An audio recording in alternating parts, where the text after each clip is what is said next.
नमस्कार दोस्तों। Civil services main series में आज हम पॉलिटी ऑन कॉन्स्टिट्यूशन पढ़ेंगे। तो जैसे कि पॉलिटी ऑन कॉन्स्टिट्यूशन में सबसे पहला टॉपिक है संवैधानिक विकास, लेकिन हम भारतीय संविधान की विशेषताएं सबसे पहले कवर करेंगे ताकि आपको संविधान की एक बेहतर समझ हो जाए। इसके बाद हम लोग संवैधानिक विकास पर आएंगे। संवैधानिक विकास के बाद आपका संविधान का दर्शन, फंडामेंटल राइट, डीपीएसपी, ये सब चीज़ें चलेंगी। सबसे पहले हम भारतीय संविधान की विशेषताएं पढ़ते हैं। तो चलिए देखते हैं भारतीय संविधान की क्या विशेषताएं हैं। तो देखिए, भारतीय संविधान की विशेषताएं, सबसे पहले भारतीय संविधान तत्वों एवं मूल भावना के संबंध में अद्वितीय है। देखिए, भारतीय संविधान यूनिक संविधान है, ठीक, और ये मूल भावना और तत्वों की दृष्टि से अद्वितीय है, यूनिक है। ऐसा कोई संविधान नहीं है जिस तरह के भारत का संविधान है। तो इसकी चर्चा हम विभिन्न पॉइंट में करेंगे कि भारत का संविधान किस प्रकार से अद्वितीय है, ठीक, और अंत में एक सार्वभौमिक निष्कर्ष की ओर जाएंगे। हालांकि इसके कई तत्व भी इसके विभिन्न संविधान से उधार लिए गए हैं, ठीक। तो लेकिन जो है एक बेहतर सीख लेते हुए भी हमने एक अच्छे संविधान का निर्माण किया है। तो आइए देखते हैं इसके सभी पहलुओं को कि किस प्रकार से ये अद्वितीय संविधान है, और इसकी सामान्य विशेषताएं देखते हैं और फिर इसकी आलोचना देखेंगे, ठीक। सबसे पहला है सबसे लंबा लिखित संविधान, ठीक। सबसे पहला है कि सबसे लंबा लिखित संविधान। भारतीय संविधान जो है सबसे लंबा संविधान है। तो इसमें क्या है कि 395 अनुच्छेद हैं जो 22 भागों में विभक्त हैं, 8 अनुसूचियाँ हैं, ठीक। आगे चल के विभिन्न संवैधानिक प्रावधानों के तहत ये आगे और भी जुड़ गए। तो मूल संविधान में 395 22 भाग और ये 8 अनुसूची थी, ठीक। तो ये देखते हैं कि एक ऐसा क्यों हुआ कि भारत एक विस्तृत संविधान बना। तो इसके बहुत कारण है। भारत अपने आप में एक उपमहाद्वीप है, ठीक। भारत एक उपमहाद्वीप है, इसका भौगोलिक विस्तार काफ़ी ज़्यादा है, ये इसमें विविधता बहुत ज़्यादा है। इस कारण से ये जो है पहला कारण ये हो गया कि ये विस्तृत हुआ, क्योंकि इसमें सभी की मांगें रखी गई, सभी डाइवर्सिटी का ध्यान रखा गया, सभी के समाज के आर्थिक हर प्रकार के अलग अलग भाषा, समुदाय, है ना, इन सब चीज़ों का, धर्मों का ध्यान रखा गया। इस कारण से उनके अलग अलग प्रावधान देने की वजह से ये लंबा हो गया। दूसरा है भारत शासन अधिनियम 1935 के प्रभाव को देखा जा सकता है कि ये अधिनियम बहुत विस्तृत था, और क्योंकि हमारे देश में था तो हमने उसी को उठा करके रख लिया या उसमें कुछ संशोधन करके, ठीक। तो ये सही भी था क्योंकि इसको रखने की वजह से हमको आसानी हुई, क्योंकि हमको अनुभव था इस प्रकार की शासन प्रणाली का, ठीक। केंद्र और राज्यों के लिए एकल संविधान, क्योंकि केंद्र और राज्य दोनों के लिए एकल संविधान है, अलग अलग संविधान नहीं है। इस प्रकार से एक लंबा संविधान हुआ। दूसरा कि संविधान सभा में कानून विशेषज्ञों का प्रभुत्व था। ज़्यादातर लोग कानून विशेषज्ञ थे, डॉक्टर अंबेडकर से लेकर के जितने भी लोग थे, पालकी वाला से लेकर के जवाहरलाल नेहरू, सभी लोग जो है संविधान विशेषज्ञ थे। तो इस वजह से जो है थोड़ा सा लंबा संविधान हुआ। इस प्रकार से ये अद्वितीय संविधान का पहला हुआ। दूसरा है विभिन्न स्रोतों से विहित, क्योंकि ये विभिन्न स्रोतों से लिया गया है। जैसे कि 1935 के जो अधिनियम के प्रावधान हैं, यहाँ से काफ़ी चीज़ें ली गई हैं। और अंबेडकर गर्व के साथ घोषणा करते हैं, कहते हैं कि भारत के संविधान का निर्माण विश्व के विभिन्न संविधानों को छानने के बाद किया गया, ठीक, ताकि क्योंकि हमने इतनी लंबी स्वतंत्रता आंदोलन की लड़ाई लड़ी थी, तो हमारे लिए ज़रूरी था कि एक अच्छा संविधान हम अपने देशवासियों को दें। जिन मूल अधिकारों के लिए भारत की जनता लड़ रही थी या भारत के स्वतंत्रता सेनानी लड़ रहे थे, वो मूल अधिकार ही नहीं होंगे तो भारत का संविधान अच्छा संविधान कैसे कहलाएगा। इसलिए भारत के संविधान में अधिकार, कल्याण, हर तरीके के दर्शन, हर तरीके के तत्व शामिल किए गए, ठीक। और जैसे कि दार्शनिक भाग जो है फंडामेंटल राइट डीपीएसपी, तो फंडामेंटल राइट यूएसए से, डीपीएसपी आयरलैंड से। राजनीतिक भाग ज़्यादातर संघीय सरकार जो है, संसदीय स्वरूप, ये सब हमने ब्रिटेन से लिया। तीसरी है विशेषता नम्यता अनम्यता के बीच जो है समन्वय, ठीक। तो मतलब काल एवं परिस्थिति के अनुसार भारतीय संविधान को जो है परिवर्तन करने के लिए इसमें संविधान संशोधन की व्यवस्था की गई, ताकि भारत का संविधान एक दस्तावेज बनकर, एक रिजिड बन करके न रह जाए, ठीक। तो इसमें क्या किया गया कि दो प्रकार के हुआ कि एक विशेष बहुमत, एक सामान्य बहुमत। तो 368 में दो तरह के संशोधन की व्यवस्था की गई, जिसमें कि जो है विशेष बहुमत मतलब दो तिहाई सदस्यों का बहुमत, और सदन के कुल सदस्यों का बहुमत जो 50% से अधिक है, ठीक। तो इसके अलावा एक हुआ आधे से अधिक राज्यों का अनुमति लेने की व्यवस्था विशेष बहुमत के साथ साथ। तो ये एक प्रकार का देखा जाए तो नम्यता अनम्यता के बीच संतुलन करने का प्रयास किया गया कि भारत का संविधान ना तो अधिक कठोर हो, ना तो अधिक लचीला हो, ठीक। तो इसके अलावा अगला चौथा देखते हैं, एकात्मकता की ओर झुकाव के साथ संघीय व्यवस्था।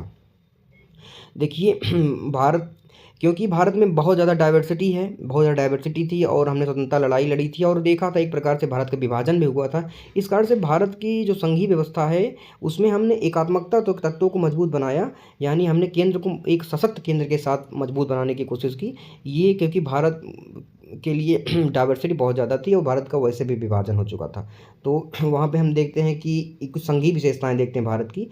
तो संघीय विशेषताओं में दो सरकार शक्तियों का विभाजन, लिखित संविधान, संविधान की सर्वोच्चता, संविधान की कठोरता, स्वतंत्र न्यायपालिका, द्विसदनीयता, ये सब सारी चीज़ें भारत में संघीय व्यवस्था की के प्रावधान है कि भारत में जो सेपरेशन ऑफ पावर है वो केंद्र और राज्य के बीच में, सेंटर और स्टेट के बीच में विभाजन होगा, एक संघ बनेगा भारत।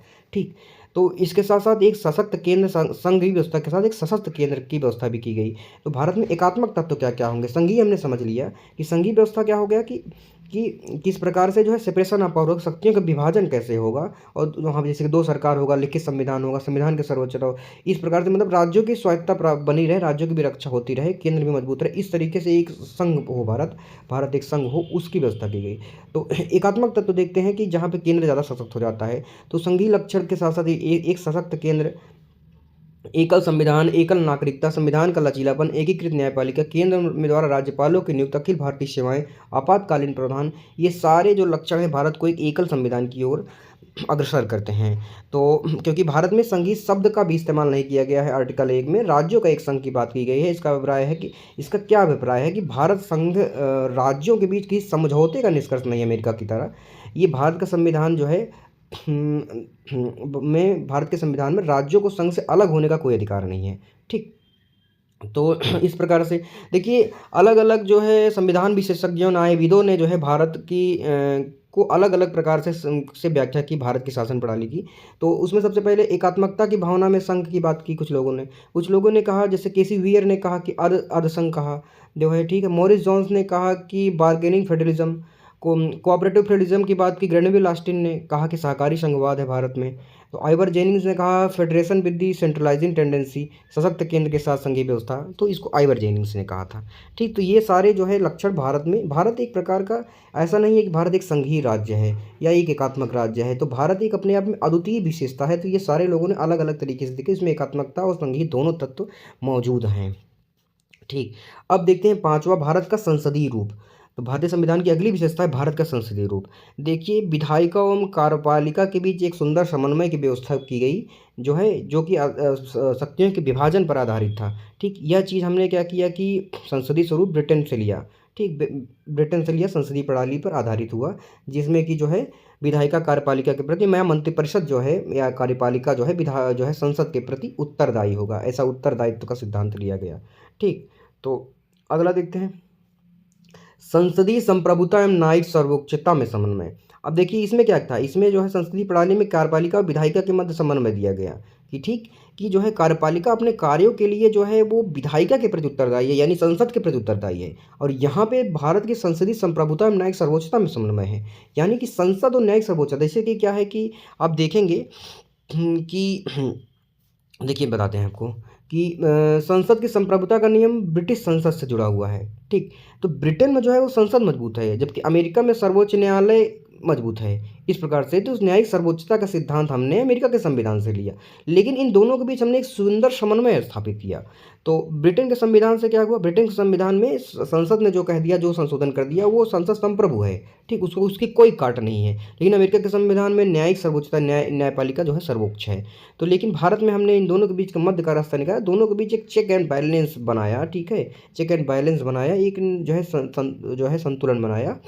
ठीक, तो इस प्रकार से हमने क्या किया कि न्यायपालिका की सर्वोच्चता एवं संसदीय संप्रभुता के बीच एक उचित संतुलन बनाया। और न्यायिक मतलब उचित संतुलन को कैसे देखेंगे, देखिए न्यायपालिका की सर्वोच्चता कैसे होगी, यदि संसद जो है कोई ऐसा कानून बनाती है जो है आपके मूल अधिकारों का उल्लंघन करती है, जो विधि के शासन के अनुकूल नहीं है, तो फिर क्या करेगा कि ये न्यायिक समीक्षा करेगा एक प्रकार का, और उस कानून को असंवैधानिक घोषित कर देगा न्यायपालिका। और जो संसद होगा वो संविधान में संशोधन कर सकती है, उन जजों को भी हटा सकती है महाभियोग लगा करके। इस सब तमाम चीज़ें इस प्रकार से एक चेक एंड बैलेंस बनाया गया। क्या बनाया गया, चेक एंड बैलेंस, नियंत्रण एवं संतुलन। तो यही आप देखेंगे कि जो भारत का संविधान है वो कार्यपालिका, विधायिका और न्यायपालिका के बीच में संतुलन है। कार्यपालिका विधायिका एक दूसरे को चेक बैलेंस करते हैं, न्यायपालिका कार्यपालिका और विधायिका के बीच चेक बैलेंस करते हैं। तो एक प्रकार का जो है नियंत्रण संतुलन है। सातवें विशेषता में चलते हैं, एकीकृत एवं स्वतंत्र न्यायपालिका की व्यवस्था। ठीक वही आगे की बात है कि हमने जो है अमेरिका के संविधान से सीख लेते हुए यहाँ पे सर्वोच्च न्यायालय को शीर्ष रखा। उसके अंतर्गत जो है हमने एकल संविधान प्रणाली जो है एकल न्यायपालिका व्यवस्था किया, जिसमें कि जैसे कि क्या हुआ, सर्वोच्च न्यायालय है, फिर उसके नीचे उच्च न्यायालय है, उसके नीचे जिला अदालत है, इस तरह के हमने किया। और ये मौलिक अधिकारों की सुरक्षा की गारंटी भी देता है। अब आइए मौलिक अधिकार, आठवीं विशेषता मौलिक अधिकार के बारे में देखते हैं। देखिए, जिन मौलिक अधिकारों के लिए हमने जो है इतनी बड़ी स्वतंत्रता आंदोलन की लड़ाई लड़ी, ठीक, वो मौलिक अधिकार तो ज़रूरी थे ही, उन मौलिक अधिकारों का विशेष महत्व दिया गया और उन मौलिक अधिकारों को जो है बदला नहीं जा सकता है। ठीक, कुछ अपवादों को छोड़ करके बाकी मौलिक अधिकार जो है वो काफ़ी ज़रूरी हैं। देखिए, तो मौलिक अधिकार के 6 प्रकार का वर्णन किया गया, 6 प्रकार के मौलिक अधिकार को वर्णन किया जा सकता है, जिसमें कि समानता, स्वतंत्रता, शोषण के विरुद्ध अधिकार, धार्मिक स्वतंत्रता, सांस्कृतिक एवं शिक्षक अधिकार, संवैधानिक उपचारों का अधिकार, ये सारी चीज़ें होंगी ना। समानता 14 से 18 ये सब आर्टिकल तो आप देख ही लेंगे। तो मौलिक अधिकार क्या है, एक प्रकार के राजनीतिक लोकतंत्र की भावना को प्रोत्साहन देता है, कार्यपालिका और विधायिका को मनमाने कानूनों पर निरोधक तेरा काम करता है। तो आप देखेंगे कि ये एक प्रकार के जो है सरकार पर नियंत्रण रखने की एक व्यवस्था है कि सरकार कोई मनमाना न करे, मौलिक अधिकारों का उल्लंघन न करे। ठीक, तो इसका उल्लंघन होने पर आप सीधे जो है सर्वोच्च न्यायालय जा सकते हैं। इनके लिए व्यवस्था है, बंदी प्रतिचिकरण, परमादेश, प्रतिषेध, ये सब सारी चीज़ें रिट की व्यवस्था है। तो आप समझ गए होंगे। अब इसी के जो है आगे जो है हमने, ये तो हो गया हमारे नागरिकों के अधिकार। अब देखते हैं कि जो दायित्व है जो सरकार का, वो क्या है, राज्य के नीति निर्देशक तत्व, यानी सरकार किस नीति पर काम करेगी, डीपीएसपी के बारे में बात करते हैं। ठीक, बी आर अम्बेडकर के अनुसार डीपीएसपी भारतीय संविधान की एक अनूठी विशेषता है। ठीक, तो उसमें उन्हें तीन तीन प्रकार के में वर्गीकृत किया जा सकता है, सामाजिक, गांधीवादी, उदार बौद्धिकवादी। देखिए, सरकार क्या है, ये कल्याणकारी जो है, भारत एक कल्याणकारी राज्य है, तो इसके लिए उनमें उनको एक नीति निर्देशक तत्वों की व्यवस्था करनी है। सरकार का भी दायित्व होगा इस जनता की रक्षा करना, इस जनता के लिए कानून बनाना, इस जनता के कल्याण के लिए योजनाएं बनाना। तो इसमें देखेंगे आप मोस्टली स्कीम वगैरह सारी चीज़ें शामिल होती हैं। तो ये सामाजिक आर्थिक लोकतंत्र को बढ़ावा देता है, ये सामाजिक न्याय को बढ़ावा देता है, कल्याणकारी राज्य की स्थापना करता है, ये सारी चीज़ें।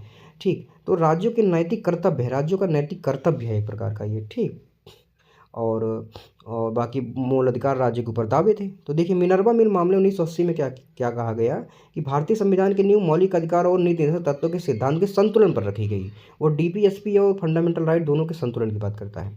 ठीक, अब मौलिक कर्तव्य देखते हैं, जैसे कि हमने राज्य के कर्तव्यों की बात कर ली डीपीएसपी में, अब इसमें हम देखेंगे कि जनता का भी कुछ कर्तव्य होना चाहिए। तो आपातकाल के दौरान जो है सर्वोच्च समिति की सिफारिश पर 1976 में 42वें संविधान संशोधन द्वारा ये जोड़े गए, जिसमें कि 10 मूल कर्तव्य जोड़े गए, फंडामेंटल ड्यूटी। और फिर उसके बाद उसको आगे बढ़ाते हुए 2002 में 86वें संविधान संशोधन द्वारा एक और मौलिक कर्तव्य जोड़ा गया। ठीक, फिर देखते हैं कि धर्मनिरपेक्षता। देखिए, धर्मनिरपेक्षता, भारत के धर्मनिरपेक्ष राज्य।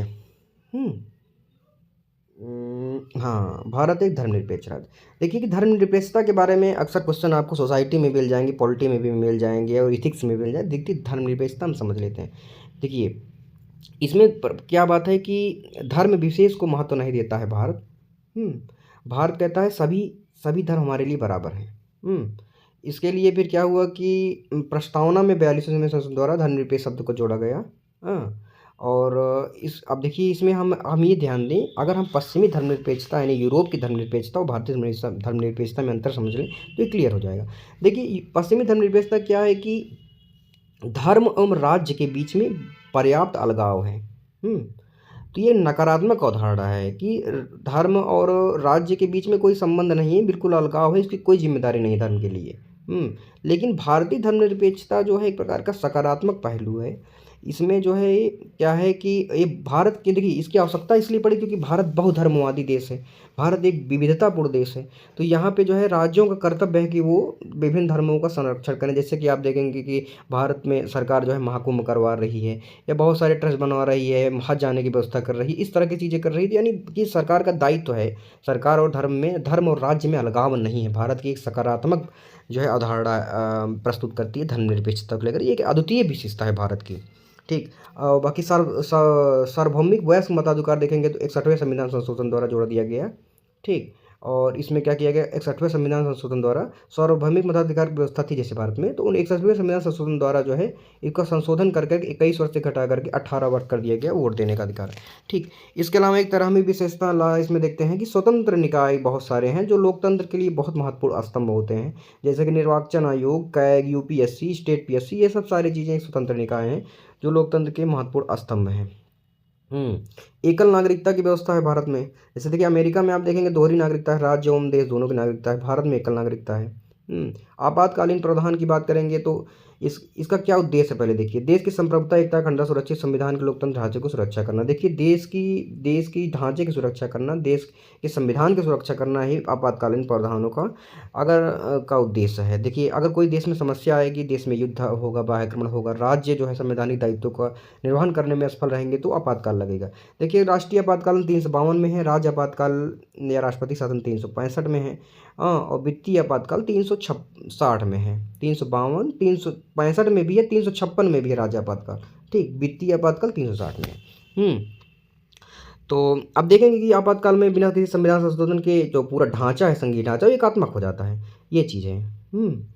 और भारत में एक त्रिस्तरीय प्रणाली की सरकार, ये बहुत अनूठी विशेषता है कि केंद्र सरकार है, राज्य सरकार है और स्थानीय सरकारें हैं, जो कि इसको संवैधानिक रूप से 1992 में 73 में 74वें संविधान संशोधन के द्वारा जोड़ा गया।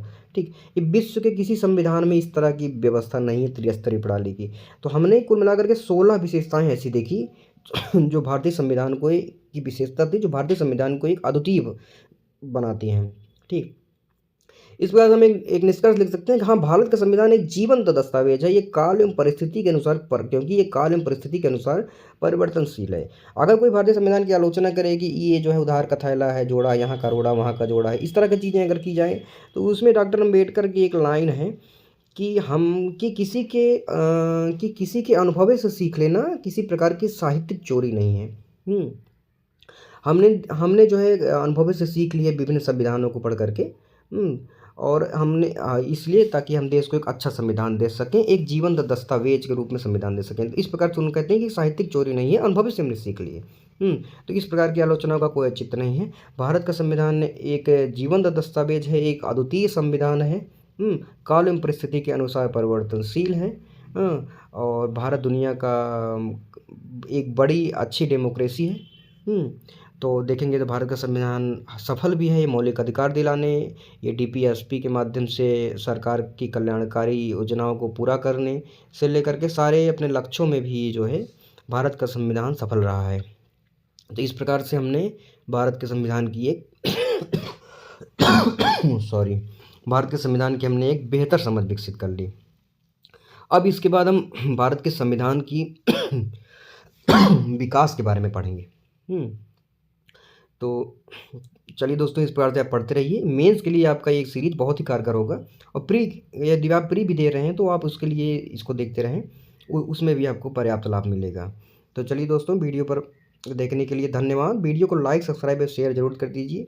अगर किसी प्रकार की शंका हो तो आप कमेंट भी कर सकते हैं। और मेरा एक टेलीग्राम चैनल भी है, अगर उससे जुड़ने के लिए मैं आपको लिंक दे दूंगा, आप उससे ज्वाइन कर लीजिए, आपको पर्याप्त मटेरियल प्रोवाइड किए जाएंगे। तो चलिए दोस्तों, वीडियो को यहीं पर समाप्त करते हैं। वीडियो देखने के लिए धन्यवाद।